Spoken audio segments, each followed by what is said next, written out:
Good afternoon, ladies and gentlemen. Thank you for joining us here today. We're going to start the webinar in approximately 3 minutes. We just want to give another few minutes for more people to join. Possibly, there's always a potential that we may have to work out some kind of technical glitch. But we seem to be presenting, slides are showing, and we're getting attendees joining at the moment.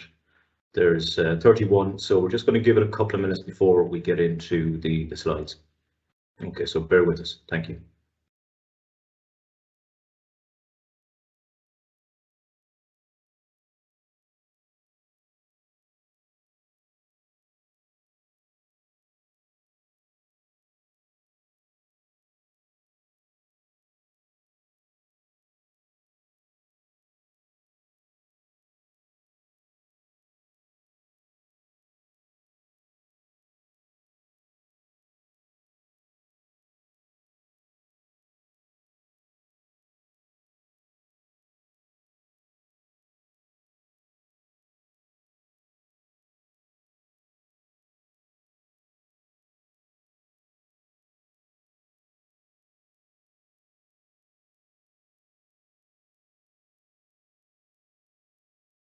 If you've just joined, we're just waiting for a couple of minutes just to give a few more people a chance to sign in. But we will start officially at 12:35.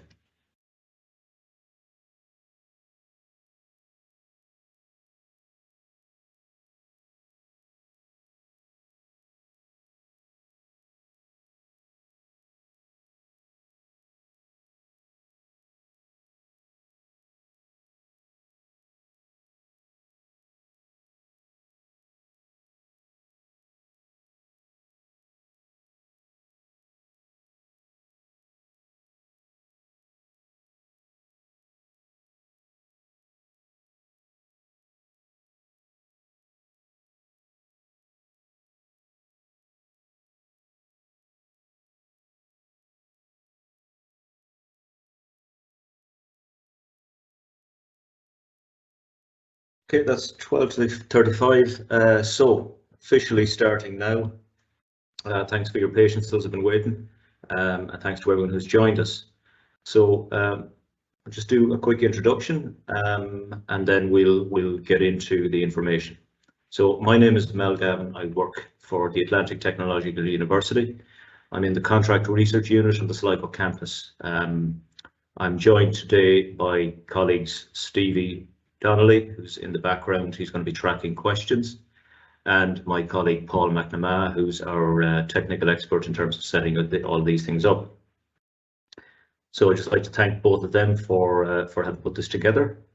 And we report to Dr. John Bartlett in the Sligo campus, who's the head of research here.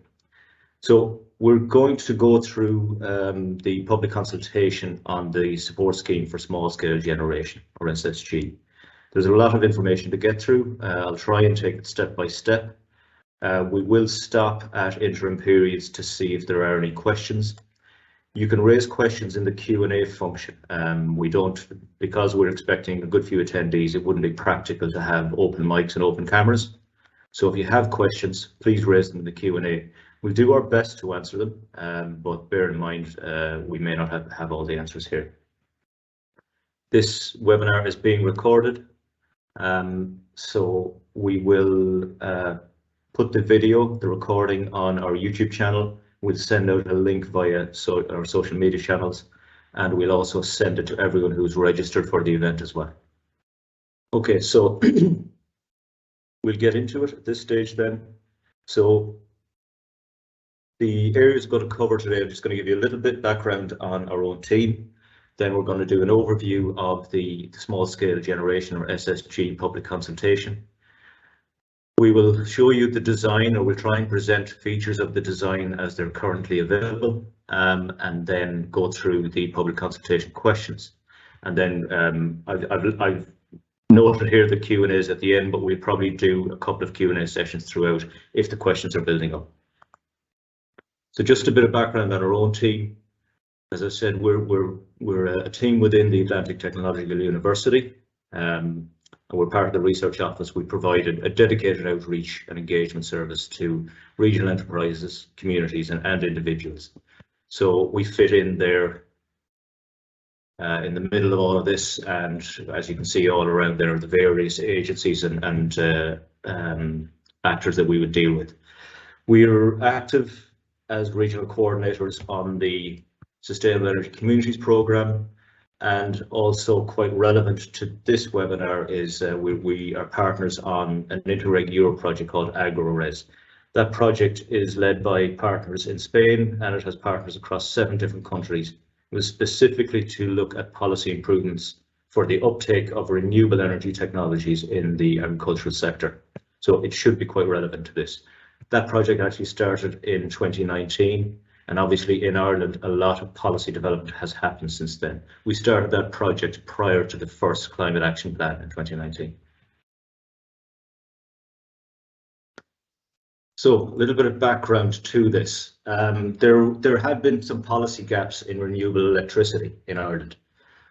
We now have a microgeneration scheme, a microgeneration support scheme, which supports up to 50 kilowatts of installed capacity. That includes an installation grant for up to 6 kilowatts, clean export guarantee for home systems, and a clean export premium for non-domestic systems. And there are improvements in the grid connection process and planning. They're still in development, but they are on the way, so that they're all part of that working group package. Moving up then, up from over 500 kilowatts or over half a megawatt, then you're into the large grid connected export only renewable electricity suppliers. So your larger wind farms or solar farms or hydro if you get up to that scale. And that's through the Renewable Electricity Support Scheme. So the small scale generation would tend to fit in here to fill that gap between 50 kilowatts and 500 kilowatts. And that's the scheme that is that we're going to be talking about today. So it was identified in the Climate Action Plan in 2021 as a government target to address. As it happens, the details of the scheme that have been released are actually going to overlap somewhat with the large scale generation, with the RES scheme. So the support scheme, the small scale generation support scheme, includes from 50 kilowatts up to 6 megawatts. This is the Climate Action Plan Action 108, which shows the initial publishing of a consultation, a public consultation on this scheme. So this is the culmination of that. I'll just go back there so you can see the other timelines. There's developing trials for grid connection pathways and export, determining the appropriate mechanism, that's in Q4 2022, and then publishing a final scale high level design in Q1 of 2023. So we should expect to see more and more activity in this space over the next few months. And with, I think the intention would be that there would be a scheme for small scale generation live next year. So the public consultation then, the scheme is being designed through the Department of Environment, Climate and Communication, DECC. It was published on the 3rd of August. Been open for submissions since the 3rd of August. The submissions close, or the deadline for submissions closes on the 29th of September. Just bear in mind, if you are making a submission, they are public, so you can't make a private one. If you make a submission, anyone can read what you think of the scheme or what your recommendations are. The link there takes you to the website where you'll find instructions on how to make that submission. And also there's 2 key documents available. The one is the public consultation document, which gives an overview of the design as it stands at the moment. And then there is a Ricardo report, which is the background economic analyses around the scheme. So the basic principles of the small scale generation scheme are that they are addressing that capacity range, 50 kilowatts right up to 6 megawatts. They do refer to the grid connection policy to accommodate that increasing number of small scale generators. It does include a review of planning regulations. And then obviously, perhaps the most important point from a business case point of view is the appropriate tariff for that export. Obviously, it also does have to align with other policy that's still very developing and evolving. It needs to be fair to current market actors and interact with the microgeneration support scheme.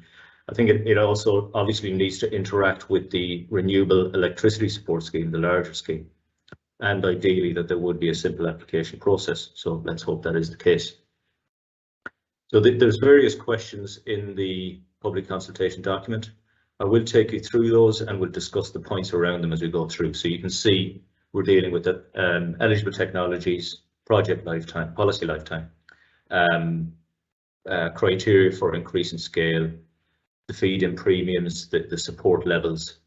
There are community aspects in the small scale generation scheme, and then the barriers. There is a question around community benefit funds. Anyone who's familiar with the renewable, the RES scheme will understand that term, but I will explain it when we get to it. The discount rates that have been used in the economic analyses that determine your rate of return, storage, the scheme delivery, and the overall targets for this. So we'll get into the detail now. So the support design is based on a viability gap, very much like the microgeneration support scheme was as well. So the concept of that is that if you are investing in a generating system, you have your capital expenditure and your operating expenditure over your lifetime, and that gives you this amount. Your return for that then will be your income for savings and sale, or just sale if you're pure export. So if that income doesn't match your investment, there is a gap, and that's the viability gap. That is generally presumed to be the case for a government to intervene and design a support scheme. So the small scale generation scheme is using two pieces of support to fill that gap. One is the clean export guarantee or a power purchase agreement, and then topped up with the feed-in premium. So your clean export guarantee, that is for renewable energy consumers, renewable self-consumers. So that is for sites where the renewable electricity generator has been put in primarily to meet their own demand, but obviously will have some export. So they will get that clean export guarantee from their electricity supplier. So very similar to the microgeneration support scheme. But that's obviously variable because it's linked to the wholesale market price of electricity. If you are not a renewable self-consumer and you're an export only, then you would likely to need also a power purchase agreement in place of that clean export guarantee. And then the feed-in premium is the element of the support, the small scale generation scheme that makes up the viability gap. So we'll move on to the public consultation questions. Stevie, can I ask, are there anything in the Q&A just yet to deal with? No questions so far. Okay. So the first part of the consultation deals with eligible technologies. The approach taken here is, it's referred to as technology neutral. What they mean by that is that all renewable electricity technologies would be considered eligible. That differs from how the scheme was designed. The scheme was designed on certain archetypes, certain technology archetypes, and I'll explain that later. But in terms of eligibility to receive support, there is essentially nothing that I can think of that they haven't listed in this.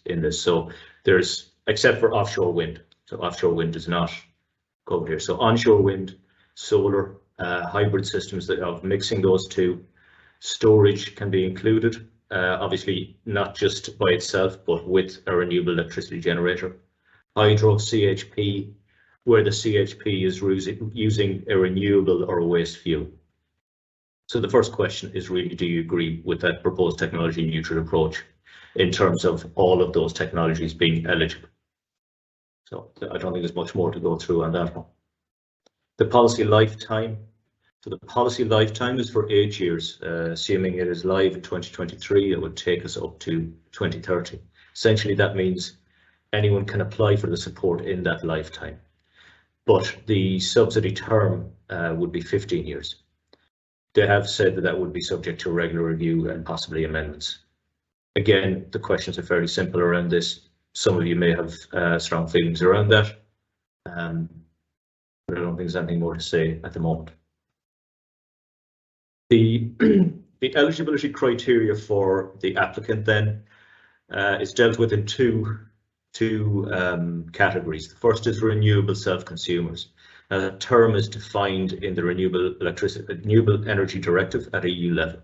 And essentially, if you are a renewable self-consumer, that's what entitles you to a payment for anything that you spill, anything that you export. But primarily, as a self-consumer, you're putting that generator in to meet your own demand, primarily. So the renewable self-consumers would be entitled to the Clean Export Guarantee, very similar to the microgeneration scheme. So all non-domestics, all the way from 50 kilowatts right up to just under 1 megawatt or 999 kilowatts.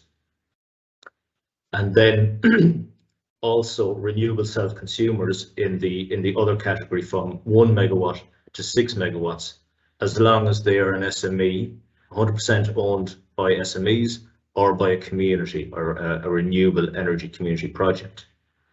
So bear in mind that 1 megawatt to 6 megawatts there is for a renewable self-consumer. So that wouldn't be an export only site. We will get onto that.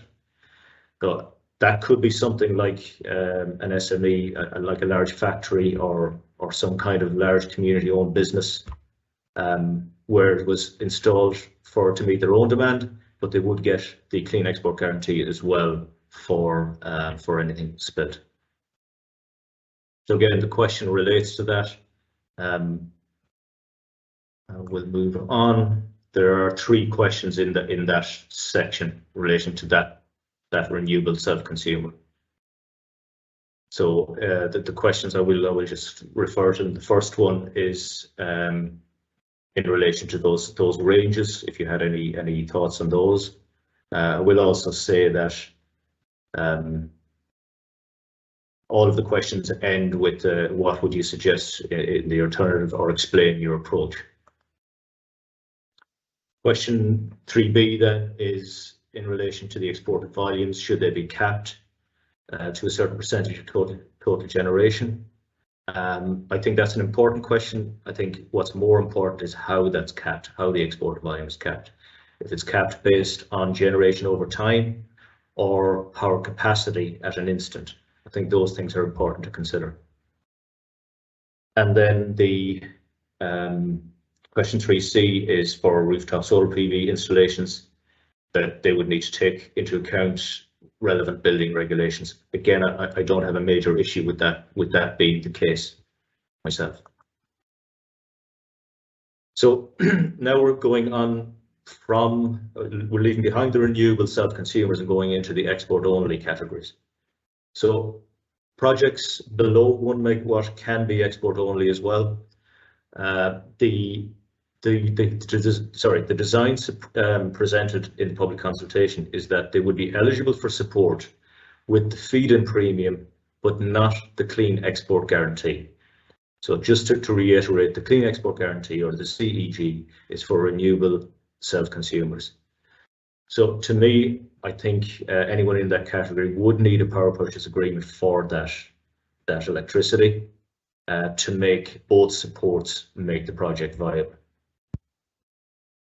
So the questions relate to that, whether you agree with that or not.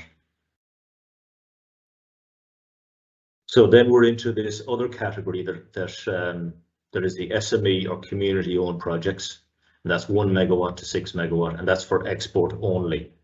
So it's very similar to the previous one, eligible for support, but only with the feed-in premium, but not the Clean Export Guarantee. Now, at that scale, it's probably more viable to secure a power purchase agreement because you're likely to be able to sell your electricity to a supplier, to a buyer at a reasonable price. So the questions relate to that again. Stevie, any questions building up there? Yeah, there's two questions. I'll go through them now if you want, Will. Yeah.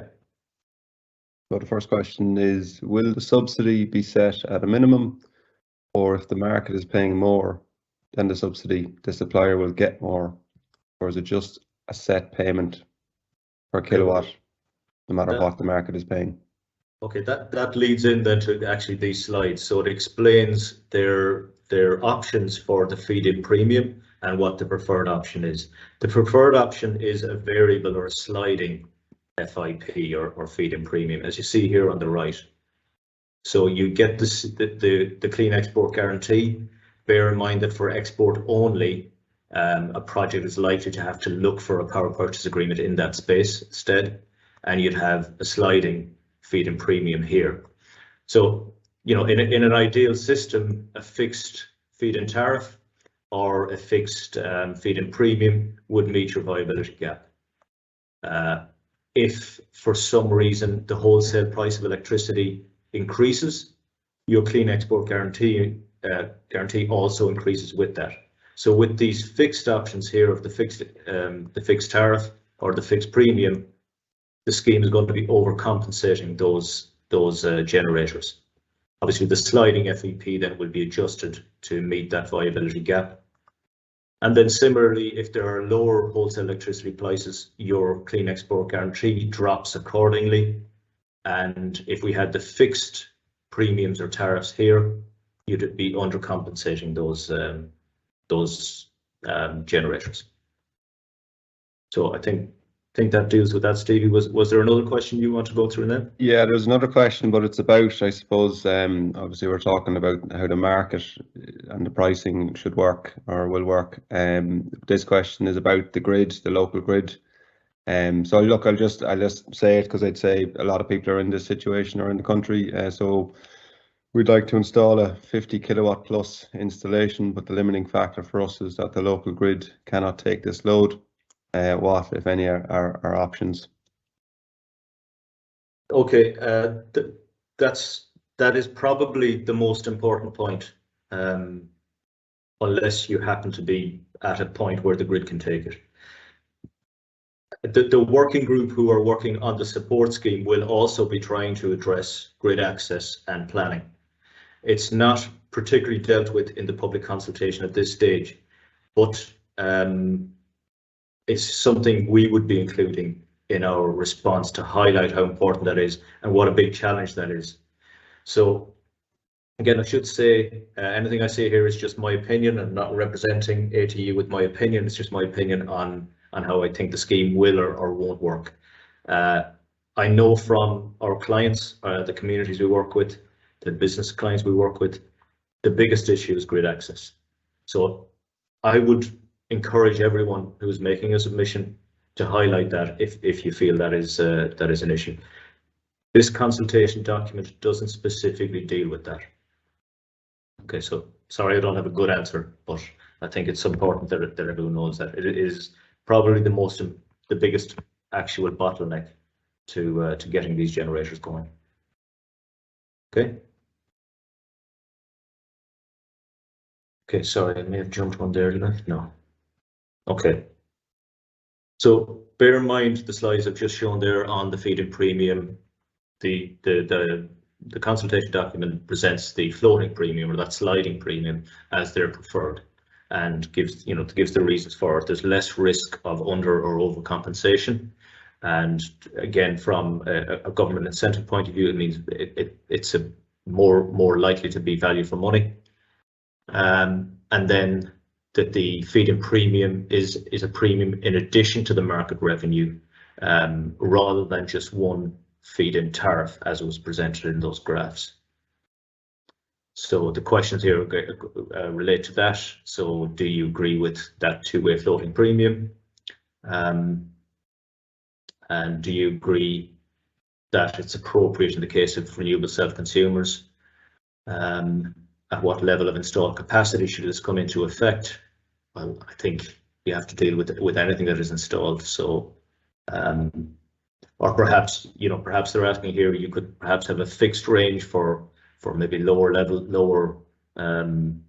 power generators. Again, I can't really tell people what to think about that. The questions 7 relate to this as well. Do you agree that the small-scale generation support for renewable self-consumers should be in the form of floating? Have I just repeated myself? I may have. No. Yeah, with the short sale to be covered by the PSO. Again, the PSO was the support for the microgeneration support scheme, so it's being suggested as the support for the small-scale generation as well. Okay, we'll move on. Okay, so the support levels. So now we're going to get into these actual premium levels, as in the payments per kilowatt hour. They're based on the LCOE, which is the levelized cost of electricity, the viability gap we spoke before, and what those two elements yield for the particular archetype systems that were analysed by Ricardo. So I'll deal with those archetypes first, just to make a point around the technology here. Although the scheme has said that it is technology neutral, again, I just want to reiterate what the point I was making earlier, is that it is neutral, it is technology neutral in that any technology is eligible for the scheme. However, the analyses were based very much heavily on solar PV. Solar PV being at the moment one of the more cost-effective renewable electricity technologies. So of the archetypes here, you have these 7 types that were renewable self-consumers. So you can see the kind of types, sizes, the sectors they were in, the annual on-site demand expected at those sites for these renewable self-consumers. So these are the ones that were analysed for the economic appraisal. The exporters, then there were 3 categories of exporter, and this is where we see the only deviation in the archetypes from solar PV. So we have 2 ground-mounted solar PV sites. The first one is referred to as being in the agriculture or community sector at 909 kilowatts, and that is, it's noted here as predominantly export. And then the next one is export only, and that's 4 megawatts. And then there's the only non-solar PV, the onshore wind 4 megawatt wind farm as well as export only. So that's the archetypes that were appraised. The levelized cost of electricity is simply the total lifetime cost, your capex and your opex, in euros divided by the total electricity generated over the project lifetime. So that gives you a value of euros per kilowatt hour or cents per kilowatt hour. And then the viability gap in that analysis would be the difference between that levelized cost of electricity and the value of your generated electricity. And that value could be from savings and or export. Now, the levelized cost of electricity can be estimated with reasonable accuracy. You know, you can go to the market and get a quotation or proposal for capital expenditure. You can make a reasonably accurate prediction or projection of operating costs and also how much you will generate with a specific generator. So that's why you can calculate the levelized cost of electricity with some accuracy. The value of electricity over the project lifetimes for savings in particular and for sale then is very sensitive to the change in the wholesale price of electricity. So these are points that I wanted to make about this, which may inform how you want to respond to it.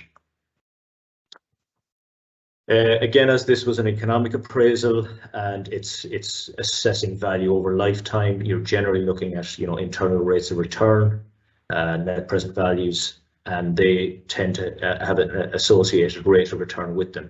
It's referred to in the document as the discount rate, and in this appraisal, they've used a discount rate of 6%.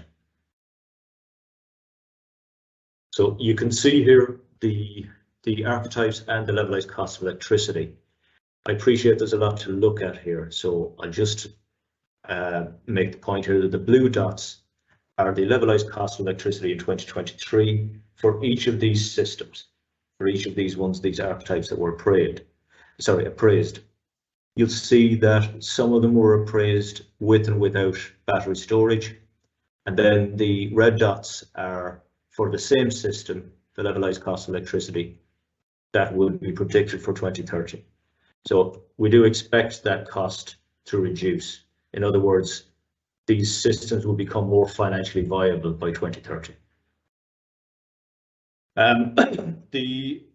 From that analysis, the lowest or the most lowest COE or the most cost-effective systems are the 250 to 500 kilowatt rooftop PV, followed by 100 kilowatt rooftop PV, followed by 625 rooftop PV, largely because of the increasing cost for grid connection, and then the export sites. So they're all considered relatively cost-effective. And then your least cost-effective, your very high levelized cost of electricity are this, let's say 1 megawatt PV, again, due to the grid connection costs. The viability gap then, so you'll see a similar pattern. So the viability gap is obviously related to the levelized cost of electricity. You'll see a similar pattern there. Essentially, what this appraisal here is saying that many of the systems will be financially viable by 2030. That means that if you choose to wait until 2030 and build something like this, you would not need any intervention from any government intervention on this. So the support policy options. So again, similar to how the microgeneration scheme was presented, I think that was presented with 5 different policy options. They're presenting 3 policy options here. So policy option 1 is a basic feed-in premium. So that's your clean export guarantee for renewable self-consumers and 1 rate of feed-in premium for all archetypes. Policy option 2 is the same, except that they're suggesting 3 different feed-in premium rates for different bands of archetypes. And then policy option 3 is again same as option 1, but with some additional supports for community projects. So policy options 1 and 3 both include this single feed-in premium rate for all archetypes. And you can see it here. So this is the suggested feed-in premium that would be in addition to your clean export guarantee in the range from 2023 to 2030. So you can see it's dropping over time. Policy option 2 then is obviously has 3 different, let's say, bands of the archetypes. So 1 is your rooftop solar up between 100 kilowatts and 250 kilowatts. That's just been used to come up with these premiums. Then you have the larger export solar PV and the larger export wind. So you can see the feed-in premiums that are being suggested in this.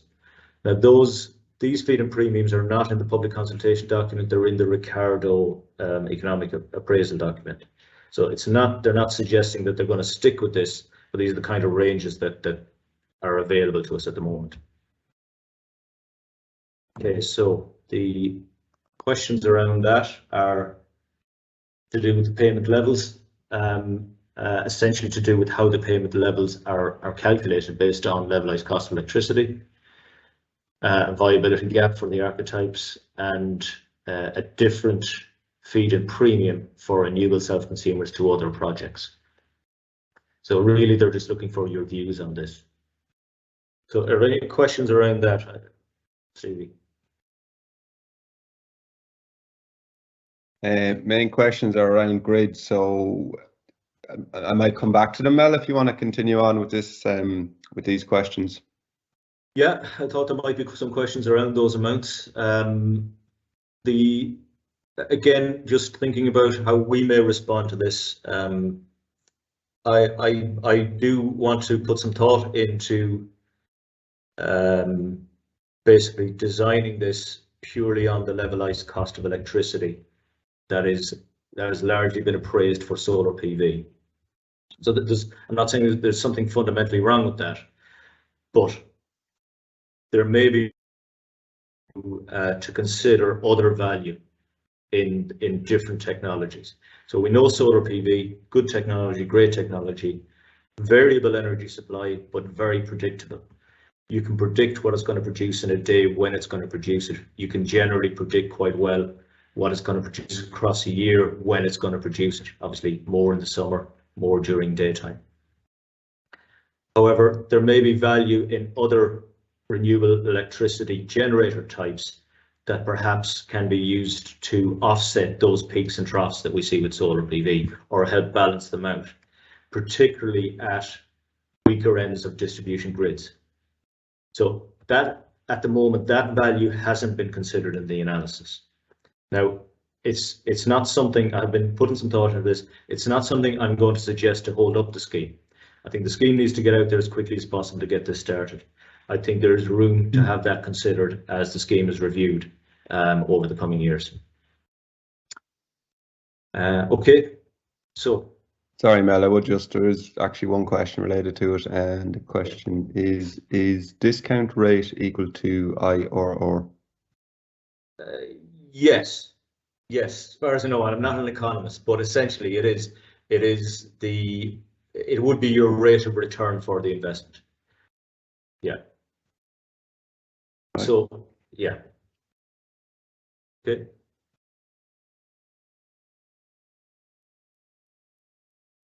So I dealt with those, yeah. So the next question here, question 9, is the community aspects of the small-scale generation scheme. What they're suggesting in the design is something similar to what's being offered under the RES scheme, is that there would be similar technical supports as there are through the community enabling framework. Those supports at the moment generally consist of a trusted intermediary with SEAI, and then assigned trusted advisors for feasibility studies, and some aid as well for consultancy services. So they have put a lot of detail into what they're suggesting for the community aspects, which does gives people the opportunity to suggest perhaps variations on that. So there's a lot of room to make suggestions in that question. Now they're addressing some of the barriers here to small-scale generation, question 10.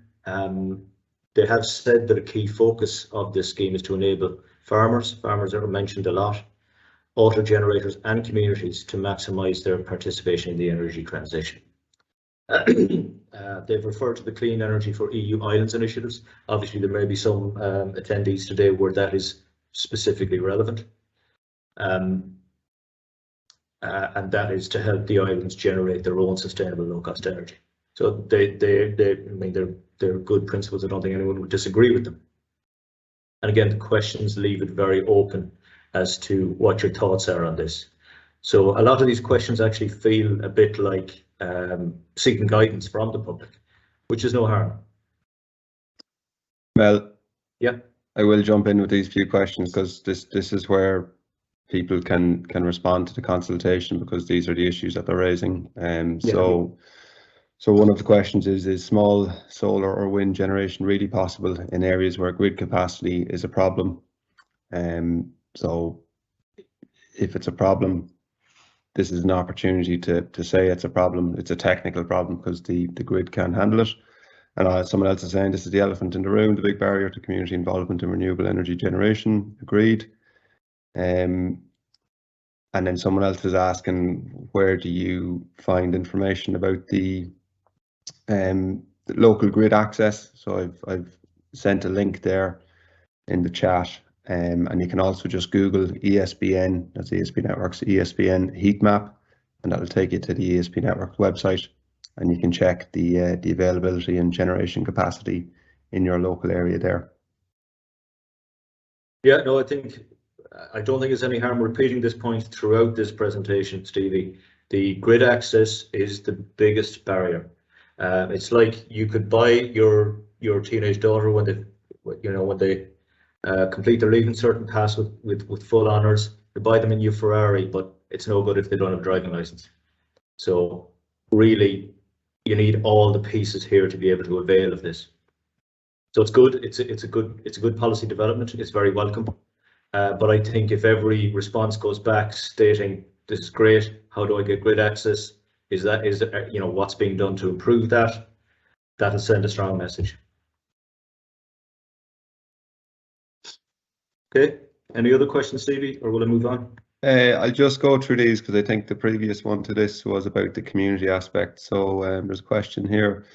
Is a ring-fenced schedule or section exist for full community-owned projects such as community centres? Not a ring-fenced. So that question is probably related to the ring fencing in the RES scheme, where there is a category and an amount of generation capacity that is put into an exclusive category in the auctions for community owned. So that isn't the case here. Again, it's not going to be on an auction basis that I can see, but we do get onto that as to how they will implement the scheme as well. So there doesn't seem to be, let's say, an exclusive route for communities through this, other than in that 1 megawatt to 6 megawatt export only projects. That has to be a community owned or an SME owned project. Hopefully that's clear. Okay. Another good question here, actually, and it relates to those bands that you talked about at the start, Mel, microgeneration, small scale and RES. So will a current grid connection less than 50 kilowatts prevent access to this scheme? Well, if it's less than 50 kilowatts, your connection is for less, so you wouldn't access this scheme, you'd access the microgeneration support scheme. If you wanted to reapply for a larger generator, it shouldn't prevent you access. You should be assessed again as a new connection with a higher capacity. Okay, and I'll keep going here with one or two more. Yeah, why not? Yes. So, could the suggested levelized cost of energy be significantly affected by current inflation bubble? Yes, is the answer to that. Yes. But when they were designing this consultation, that probably wasn't dealt with, not to my knowledge anyway.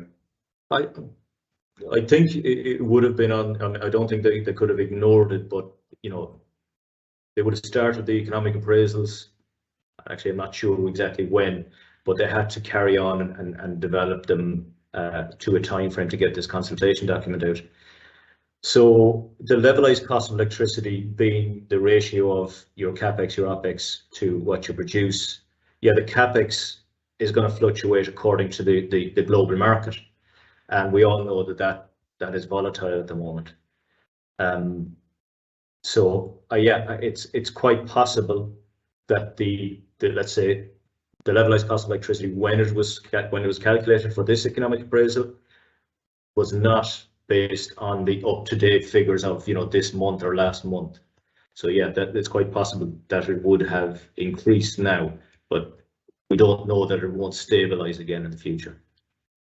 There's kind of a ballpark figure over, say, the last 5 years of maybe 60 to 70 euro per megawatt hour is kind of the cost of electricity. Isn't it something like that, Mel? I think. I don't know that figure, Stevie, but it's something like that. That's when everyone bids in. So obviously that's what's increased now, and that's what's affecting all our electricity bills. So that's increased by a significant amount, but it's something like that. So obviously, the levelized cost would have to take any increase into account. Yeah. Yeah. Look, it is in public consultation, so I think again, there's definitely points that can be made in the responses now around that, and perhaps that the scheme will need the flexibility to react quicker to market conditions. Okay. Will I move on? I want. Okay. So, sorry, I had that one up there, which was the barriers to small scale generation, and there was another part of question 10 there. Are there barriers specifically regarding constraints and curtailment that may need to be considered in the SSG design? I think the barriers to small-scale generation, I think this is where the point on grid access can be made very, very clearly. The community benefit funds, essentially they're proposing that a community benefit fund will be a requirement for all projects participating in the SSG. Now, the community benefit fund is the term that has developed through the RES scheme, the Renewable Electricity Support Scheme. Any generator, every generator who is selling their electricity through the RES scheme must put in place a community benefit fund of €2 per megawatt hour per year. So it's related to what they generate. And that community benefit fund has to be administered by them and made accessible to the community in the proximity of that generator, whether it's a wind farm or a solar farm or whatever technology it is. So they're suggesting here that a similar fund, a similar mechanism would be put in place for the small scale generation scheme. So really the questions are, do you agree with that approach? Do you think perhaps some people may think that's not necessary? I know that a lot of people would think, well, that's probably quite a good thing. If the payment is relative to what's generated, then it seems that can be done quite fairly. So really they're just asking that here. They have referenced in 11B, perhaps tailoring the community benefit fund to those at risk of energy poverty. So again, answer how you see fit. In 11C, they're asking if you think there are any alternative means of delivering the benefit to the local community. The discount rates, and I suppose that the people who are more, let's say, have more experience in business investment may have strong feelings about this 6% discount rate. So, if you were, let's say, considering an investment, a long-term investment, what you would put your money in, is a 6%, rate of return good enough? Is there something else where if you were just doing this on a purely investment point of view, would you say, well, I'm not going to avail of a small-scale generator. I'm not going to build a renewable electricity generator. I'm going to invest in something else because I'm going to get a better rate of return. So 6% is what has been included. Perhaps they need some sensitivity analysis on that. That wasn't included in the appraisal so far. So really the question is whether you agree with that approach or not. Now, to deal with storage, and essentially, as you can look back at the slides when you get them. When you look at those graphs with the coloured dots for the levelized cost of electricity and the viability gap, you can see that a technology that had perhaps that showed to be cost effective by itself was then showing not to be cost effective when you added battery storage. So this is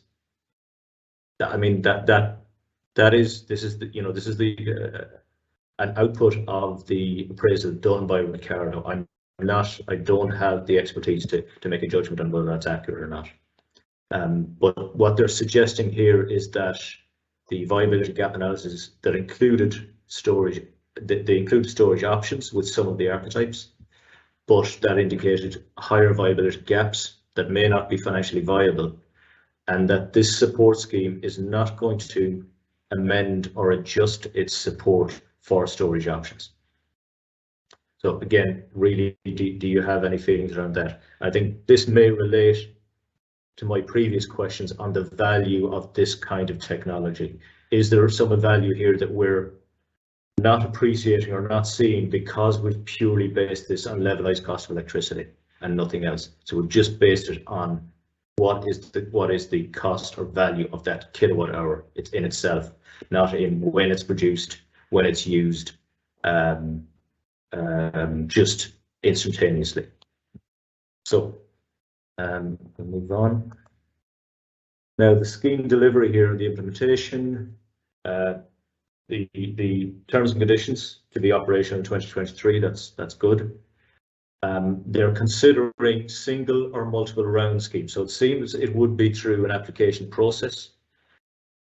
It's possible that would then be linked to grid application windows, but there's nothing in the documentation that suggests that specifically. That's just my own thoughts.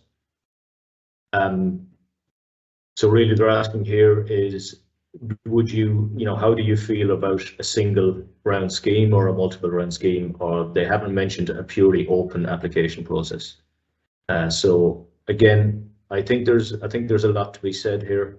I certainly don't think a single round scheme is the way to go myself, because I think it will take more than that in any case, and there will need to be adjustments in between phases of these generators going online.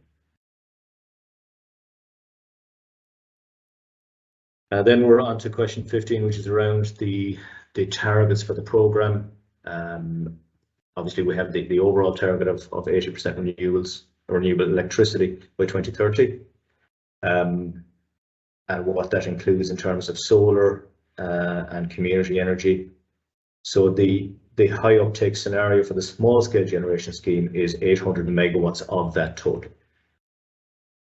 Again, so it's just really whether that's an appropriate level of ambition or too high or too low. It depends on your own feelings. Okay, so that's all the questions, and really I'm just open to questions. Sorry, that's all the detail we have that we're going to present on the public consultation. I would encourage anyone who's making a submission to have a look through at least the consultation document itself. That's not very long. The Ricardo report itself is a good bit longer, and perhaps you can refer to different sections of that. So we're open to taking questions now. Where are we at? 13:24. That's not too bad. So we're here for, we've kept this event live for another half hour. So I'm happy to take any other questions. So there's a few here, Mel. Okay. So hear me there, okay, yeah? Sound, yeah. Sorry, my screen's frozen a bit. So question there, what kind of timescale is anticipated before this is rolled out? I think you mentioned there 2023. Yeah, so the scheme to be operational in 2023. That's a vague term, operational. I'll jump right back to the start where it is in the Climate Action Plan 2021. They've stopped using quarters and halves at this stage. It's just full years. Okay, so you can see here the Climate Action Plan. It is a plan, and it is. They're not. I mean, if they're off, they're not far off. The department has been working very hard on this scheme in a volatile market environment as well. So the consultation published in Q2. So they did that. Well, okay, it was a quarter. Well, maybe Q3. And then a trial to develop and trial a streamlined grid connection pathway in Q3 this year. And I think that obviously ties into everyone's feelings on this. It has to be streamlined, but it also has to be there. The grid needs to be there. It's not just a streamlined connection pathway or application process. That's Q3 this year. Then Q4 this year is determine an appropriate settlement mechanism. That's to do with the tariffs or the combination of tariff or premium and clean export guarantee. And they're saying then publish a final small scale generation high level design in Q1 2023. So the high level design then should inform the rollout of this as an available scheme. So in Q1 2023, we should expect to see it operational in 2023. In other words, that if you are a small scale generator and you've built your small scale generator, you've got your grid connection, you've got your planning, it's in place, it's commissioned, you should be able to avail of the scheme in 2023, but don't hold me to that. So two questions from this person. Does the consultation indicate the support levels for feasibility and or are they similar to RES support? So that's not the case with this. There's no support here to carry out feasibility studies the same way there is for the Renewable Electricity Support Scheme. And the support for this scheme is just that the government are providing a market price for the electricity generated from a certain size system. And that's the case, Mel, isn't it? No, there is. So for community-owned projects, they are suggesting a similar support scheme, but they haven't put much detail in it. So I'll just see if I can quickly get to that. My apologies, I was skipping through the document as well, and That's all right. But I suppose the thing is, Stevie, in the document, there's only like a very short section on that. So they're proposing similar supports to the community enabling framework, which is available to renewable energy communities participating that are currently participating in RES. So that would suggest that, similar to the RES community enabling framework, that there would be support for feasibility studies. thanks for correcting me on that. Apologies. The second question from this person is, you'd mentioned 4 by 25 kilowatt solar. Can they be community multi-site grid connection? I mentioned what? 4 by 25 kilowatt solar. Did I? I don't recall mentioning that. But what's the other part of the question? Can they be community multi-site grid connections? I think the question is, could you have 4 25 kilowatt schemes in a locality, but connecting to the grid at different locations, and it would be regarded as one community project? If your connection to the grid is less than 50 kilowatts, then you're in the micro generation support scheme, not the small scale. If you want, if you manage to combine 4 25 kilowatts as essentially a single 100 kilowatt generator and connect at one point to the grid, then you would be into this small scale generation space. But just bear in mind, that sounds to me fairly costly for what it would be. Well, it could be a case where there's only a certain amount of capacity at a couple of points on the grid. Yeah, but if your grid connection is 25 kilowatts, you're in the micro generation support scheme. Okay, yeah, sorry, that's clear. Okay, a few more questions here. What if you are not a SME, small medium enterprise, or community application? For example, a farmer not farming as a limited company. If you're a farmer, then you're not an SME, you're not a community. I'll just go back to the space. So you're a renewable self-consumer. You would be eligible for support as a self-consumer, so you would have to have some demand of your own, and so it wouldn't be eligible as an export-only project. Okay. Mel, I think just worth going back to that question that I had mistakenly answered about the supports, the enabling framework of supports that RES projects get, community projects, and if it's available, I think it's important to say that you don't just get those supports by applying for them from SCI. Generally, you have to be, or in all cases, you have to be a sustainable energy community already. Yeah, absolutely. The community enabling framework is for community projects. That's defined in legislation as being this other term here, this REC, Renewable Energy Community. Part of the definition for an REC in Ireland is that it must have a member, or be a member that is or itself be a sustainable energy community registered with SEAI. Yeah, and this is where people can argue, and we've heard this, who gets to define what a community is, whether it's an SEC or another type of community. But these are the rules that SEI are working to in order to provide those levels of support to communities. Yeah, there is, I think, in the public consultation document, actually the current definition of an REC. If I'm right, it's in the back there. I think it's included in the appendix. Okay, a load more questions here, so I'll try and get through them. I think someone asked about if they're going to get the slides sent out, and Paul has answered that. Yeah, we're going to email the slides out to everyone who's registered. What are the benefits for 100% community-owned projects to apply for SSG rather than RES? It's a good question. it's a really good question, because this is what occurred to me, and this is what really caught me by surprise when I saw the range of this going up to 6 megawatts. Okay, what's the comparison? If you go through RES, you're going into an auction scheme.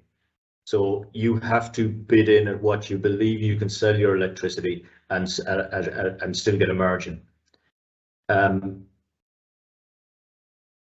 If you're going through this scheme, you will know what the tariff being offered is, or what the premium being offered is, albeit it's going to be variable. I don't think I could answer that comprehensively until we see more of this high level design. The other thing is, okay, with the small scale generation scheme, it's not going to be an auction process, and so that may be easier, and you could ask, you know, people like Community Power as to whether they think that'll be easier or not. They've been through the process on the community side in relation to RES. And I suppose we're seeing massive queues now of community RES projects, being able to connect to the grid or even get planning permission. So this is, as Mel is saying, a more guaranteed firm access. That term, guaranteed. Well, no, not guaranteed, but as it stands on paper now, from what we know. It will still, it's you know, regardless of which scheme you go into, the grid application process is likely to be the same, because the grid doesn't care how you sell your electricity. So what else can I think of as would be, let's say, a comparison here? In RES, even in the 5 megawatt range, that is the community limit. Even though you're a community project, okay, yeah, there are still other private companies in that range. You're not necessarily competing with them because you have your own pot to bid for. In this scheme, the small scale generation scheme, the 1 megawatt to 6 megawatt exporters are all either 100% SME or 100% community. Yeah, I'm sorry, I don't, like I say, it caught me on the hop, and I haven't fully figured out what the potential advantages would be one way or the other. The other thing I would say here is that, you know, that they've included this 100% SME or community. An SME could be a social enterprise. There's nothing to stop that being the case. So the SME here isn't defined as being a for-profit SME. It can be for-profit, it can be not-for-profit. So it could be a social enterprise as well. Okay, and again, with the same supports be available for SECs as were available for microgeneration schemes. So yes, that is a question in the consultation to roll out those same supports, but you're asked to comment on that in the questions. What is the likely tax implication on income? Is there a chance that income can be tax-free as an incentive? And then also, who will own the carbon credits? Okay, neither that I can recall are dealt with. I'd imagine tax is probably non-negotiable. I can't see it not being taxed as an income. We thought they wouldn't increase grant rates for home energy efficiency projects, and they've done that. So okay. It is possible to do these things. Other jurisdictions in Europe do these things, so these things are possible. But again, that would be an important thing again to get back in the consultation to look at the tax system as a means of providing additional support or making something more viable. The carbon credits, there are no carbon credits for renewable electricity projects. No, it's not. No, it doesn't relate to this. I mean, this is essentially a carbon-free-ish generation of electricity. No, sorry, I'm not sure if I'm confused now with energy credits and carbon credits. Well, again, there aren't any energy credits for. Yeah, there aren't energy credits. Are an energy efficiency measure rather than an energy generation measure, and we're talking about energy generation here. Yeah. Okay, is there a limit of roof space that can be covered with PV solar panels in industrial buildings? So that will be determined by the planning regulations currently, obviously being reviewed. I think the initial review, we should be seeing results of that any time now. I know the department were working very hard to really minimise planning requirements, particularly for rooftop solar PV. But none of the details have been confirmed as yet.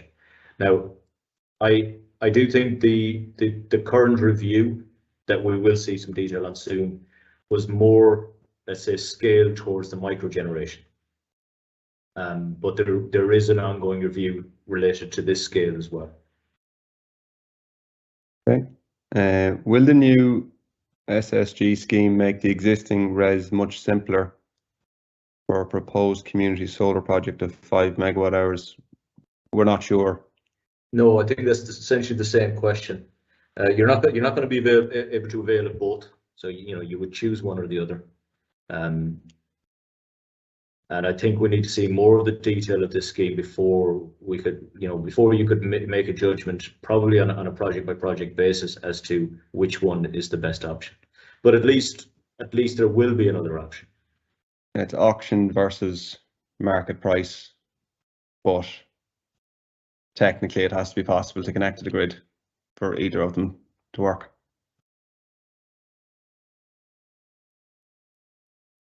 Okay, another question there. Will community projects be guaranteed entry to RES through the new SSG scheme rather than having to go through existing auction process?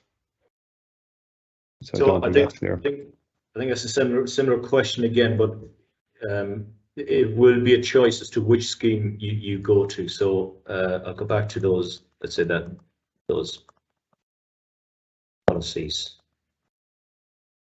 So, if let's say you've got 5 megawatts, you can either choose to go through the RES scheme, which is the option-based scheme, or if you're a community or SME owned exporter, you're going to fit in this space up to 6 megawatts. So let's say you have a 5 megawatt generator that you're in development.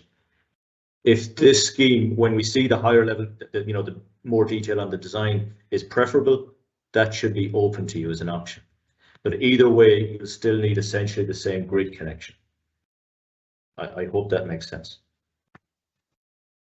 Okay, general question, is there an ongoing program to make the grid more accessible? Are there specific targets? What's the name of the program, Stevie? I think an ESB Networks program. Yeah. There is an ongoing program. Yeah, it's called National Network Local Connections Program, and that's an ESBN-led initiative to, I suppose, assess the changes that need to happen for the grid in various locations. And they have a number of different trials and tests that they're trying to conduct at different levels of connectivity, whether that's an industrial site like a data center or a large pharmaceutical, right down to residential level connections to the grid. So they're looking at that now. They have different dates identified for some of these various pilots, but it's again, that's on the ESB Networks website, the local connections program. It is worth having a look at it.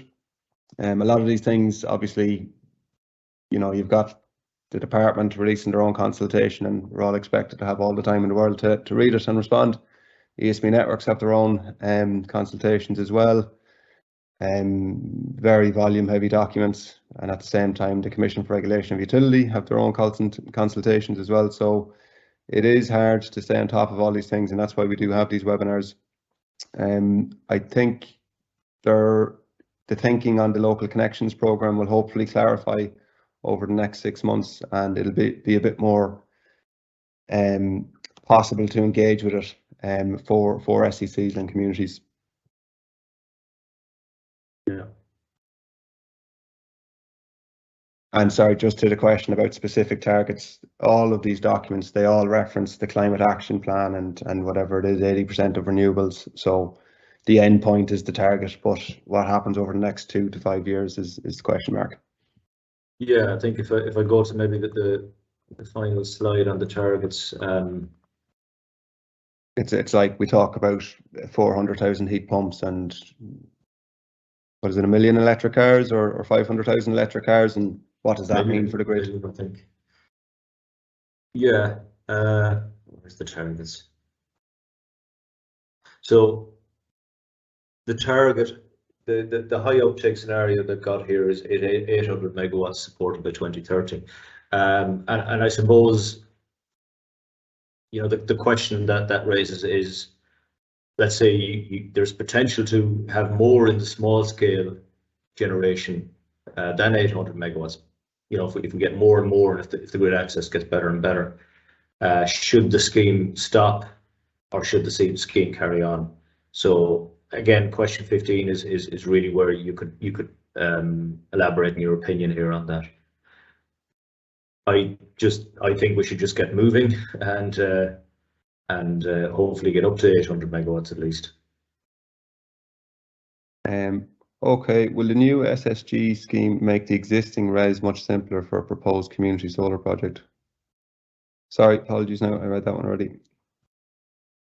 As an aside, any timeline on community amenity exemption for planning permission, and will it cover beyond the 50 kilowatt rooftop area? I think you said there, Mel, that we're waiting for a decision on planning permission and roof space. Yes, yeah, we are. Yes, we're waiting for that. Well, here we go. In your opinion, with regard to adding additional capacity to the grid, should this be state-led to provide a future return to the state, or is path of least resistance still selling this off to private investors? So you're asking if I'm a capitalist or a socialist, and I'll have to keep that to myself. But that look, okay, maybe that's an oversimplification of that question. In my opinion, I think there is room for consideration of more state intervention, more state investment. My opinion, just me, Mel, nobody else. And I think you'll see more calls for that with the price of electricity now, to say, you know, whatever the government are going to do about €200 credits here and there and support for SMEs, it's more so about we need to start generating our own electricity and even biogas at a local level. That's how you ensure security of supply and control the price. That's my opinion. Okay, and this is the last question here, Mel. Why is it so slow to update planning regs for rooftop solar? What's the main issue in the hold-up? Is it down to changes in how local authorities? I think the planning permission is a thing that's local authority led, and they're trying to change that across all local authorities at the same time. Is that kind of? I don't know exactly. I mean, I've met with some of the people in the department working on this, they have been working very, very diligently on this. There may be some internal delays. We do hear every now and then of things being waiting on a minister's test to be signed. I'm not saying that is the case here. Yeah, look, I probably should just get my mouth shut and say I don't know. But it is expected. It is expected, and you know, I'm confident that the principle will be that, you know, rooftop solar should be, you know, should have very few planning restrictions. Another last question here. Are domestic connections limited to microgeneration less than 50 kilowatts? Sorry, say that again. Are domestic connections limited to microgeneration? It might be just worth showing that initial slide, Mel, where you go through the different levels again.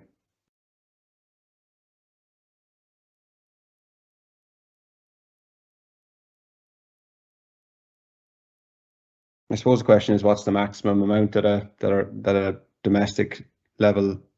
Again, your maximum import capacity will dictate that, and that might be something like 12. Yeah, for a house it might be, you know, kVA. Yeah, or might be a little bit higher if, say, you had an electric car and a heat pump and you needed a higher connection. But after that, you're getting into you're not a domestic level anymore. So I think, yeah, at the in the micro generation scale, so if you're up to 50 kilowatts, what you can connect or what you can get as a grid connection is defined by two things. One, do you have single phase electricity or do you have three phase? And two, what's your current maximum import capacity? So what is the capacity of the connection you have that's bringing electricity into your house? Your capacity then to export can't be any higher than that unless you change your MIC, your maximum import capacity. In relation to single phase and three phase, if you have single phase electricity, which most houses do, you're limited to a connection of 17 kVA. That's just the way they define the connections. Kilovolt amps, that's very similar to kilowatts, so approximately 17 kilowatts. If you have three phase, you can go up to 50 kVA or 50 kilowatts. and if you do want to increase your MIC capacity, you can apply to ESB Networks and they will gladly do it for you at a nice cost of €1,700. I think it may depend, but do you know what that, Stevie? That was just on a recent project, just trying to get a house from 8 kVA up to 12. I know the one, yeah. Just bear in mind that like simply doing it just to export more may not be all that economically viable. If for some reason you're using more electricity, if that's productive, useful electricity, then great. But simply doing to export more in the micro generation support scheme may not be viable. So even though the micro generation scheme its potential is to connect 50 kilowatts, that may not necessarily be possible for a house to do that. It may not be possible, or it may not be a good idea. Yeah. Okay. Two other questions here. Great that everyone is looking at new generation capacity. Can the scope be extended to include storage, expanded grid capacity, and decrease of consumption by powering one's own house first? What was the question in relation to storage again? What were they looking for there? Yeah, so this in the public consultation document, they have included storage when they did their economic appraisal of the various archetypes. So they did them with and without storage. What they found was that without intervention, when you include battery storage, the system is much less cost effective.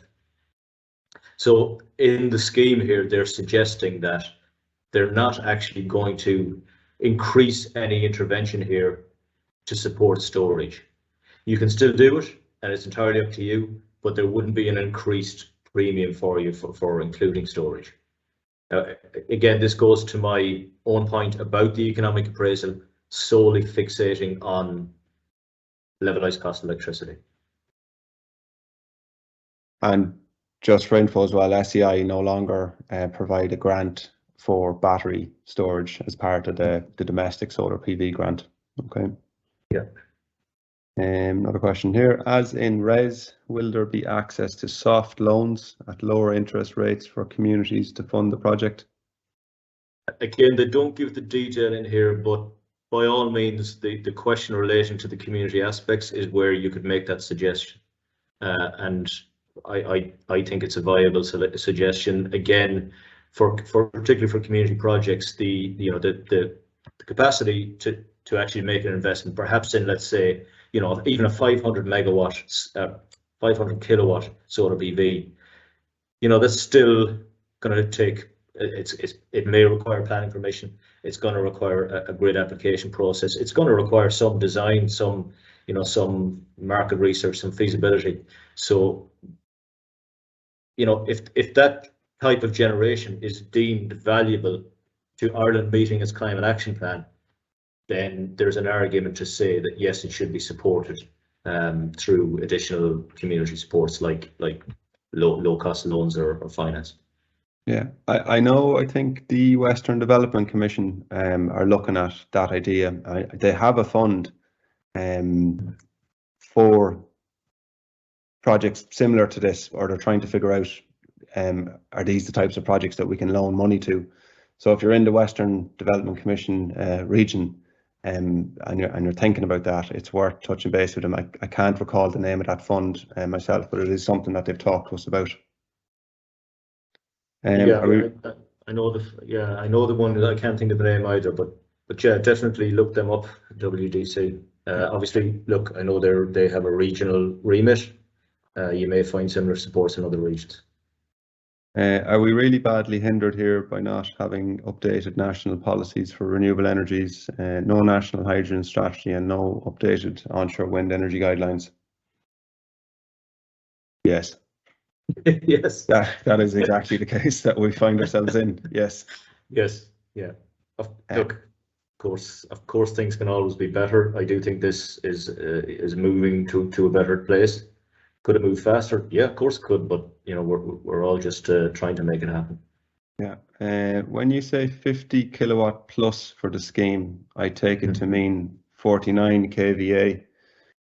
That is 19 kVA per phase. Yeah, so we've got an electrician on the call then. Yeah. 19 kVA per phase, as is the majority of smaller commercial utility bill owners across the state. Say 50 kilowatt plus. Yeah, the terminology used here in this in the documentation is kilowatts, and I think I would obviously there is a slight difference in, or you know, there is the difference between kilowatts and kVA. But it's not massive, so it's a good indication that it's, you know, we're talking approximately in that range.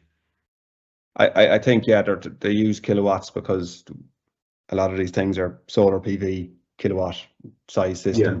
But obviously you tend to buy your solar PV in kilowatt peak. Your grid connection then is just complicated by being in kVA or kilovolt amps. So sorry, whoever's asking this question, I'm not fully sure if we've answered that correctly for you. If you want, I can draw the power triangle. Yeah, that's the next webinar. How many public consultation processes will be gone through before anything is actually on the ground? Yeah, that's a fair question as well. Yeah, I know that there are, you know, we've had press releases very early on this year about the microgeneration support scheme, and then the actual operation of that taking some time to roll out. I do think that, you know, in the department's defence here, we're dealing with a lot of volatility, and the department had put the onus on the market suppliers of electricity to be the payers of the Clean Export Guarantee and the Clean Export Premium. So all of those different bodies were dealing with a lot of market volatility. But the microgeneration support scheme is operational. I know that the Clean Export Premium is still not currently available, but it will be. That's it for the questions. Just a comment from Gavin there, thanking us, and reiterating that it is a positive development. Like 2 years ago, we weren't in this space at all, talking about being able to spill electricity back onto the grid, and it's now possible to do. It's possible to get a price, and now they're looking at how you do that on a larger scale. So it is positive. It's slow, but it is positive. Suggestion from Gavin there that responses to the consultation from people might seek to address access to grid and planning in tandem with a support mechanism. So to call out this is what is needed for this to work for communities. Yeah. And I think there is a question on the barriers, and I think, you know, that's a good place to put it. But as with all of these, they sort of give you a template to reply to, which follows the questions, but also includes the option at the end to make your own points. The barriers question is, I don't know, from my point of view, it's a little bit frustrating because like we kind of know what the barriers are at this point. And I think they're calling for, are there any innovative ways around this? And there are innovative ways around it, but asking people in 2022, what are the technical barriers here? We knew what the technical barriers were 12 years ago or more, but we have to state it again in a consultation response. Yeah. Okay, that's all the questions. That's it. If you want to close up, Mel. Okay. Look, thanks to everyone for joining us. Thanks to Stevie for keeping an eye on the questions, and Paul in the background. Well, you didn't hear him, and maybe you didn't see him. He's been essential to this as well. So, and thanks to everyone for joining us. We will endeavour to get the video on the YouTube channel shortly, today or tomorrow, and get the slides sent to anyone who registered for the event. Okay, thank you to everyone.